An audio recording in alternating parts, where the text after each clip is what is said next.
Our new chapter picks up with the death of Moses, and now we have a new leader for the Jewish people, and his name is Joshua.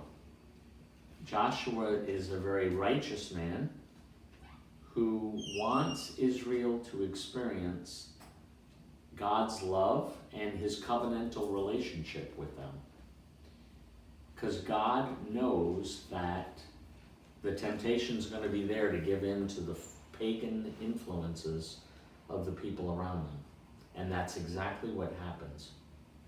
We live in an age where our secular influence is strong on social media, in the movies, in Hollywood. Everywhere you look, the influence of others changes our perspective oftentimes. And we need people like Joshua to remind us that what's important in life is our relationship with God. We're experiencing in our country and throughout the world the diminishing people who are coming to Mass.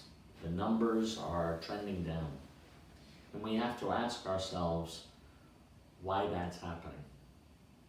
Are the secular forces of the world putting influence on our opinions and what we believe in?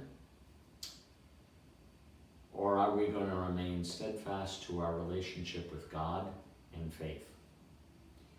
We can only do that if we're proclaiming to others that we need to be steadfast in our relationship with God, just as Joshua did to the Israelites, and not give in to the opinion of others, the opinion of relativism, the idea that what I believe is true, and what you believe is true. That universal truth has no anchor in our lives, when in reality, truth can only come through God.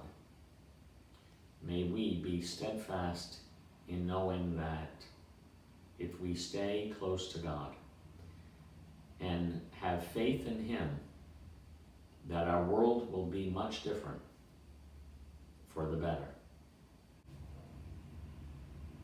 Now that we've talked about Joshua, I need to explain a little bit more about how we graduated from Joshua onto the next chapter in the saga of the Israelites. They were not interested in having a king to rule over them. So in the best interests of what the Israelites wanted, they chose judges, and there's a series of judges who oversee Israel. And many of them were not very good. But this is what they wanted. How often does that happen in our lives? Instead of what God wants, it's what we want. And oftentimes we have to make choices in life as to what is best for me. But we can't see out into the future. But God sees everything, and He knows what's best for us. So oftentimes when we're trying to make decisions and struggling with discerning God's will for us, we choose really what we want instead of what God wants. And we need to be careful about that. But enough about judges. Let's speak about another hero of the Bible, Samson. Samson's an interesting character who receives a lot of gifts from God. And one of the gifts that he receives is strength and power. But he also has a weakness.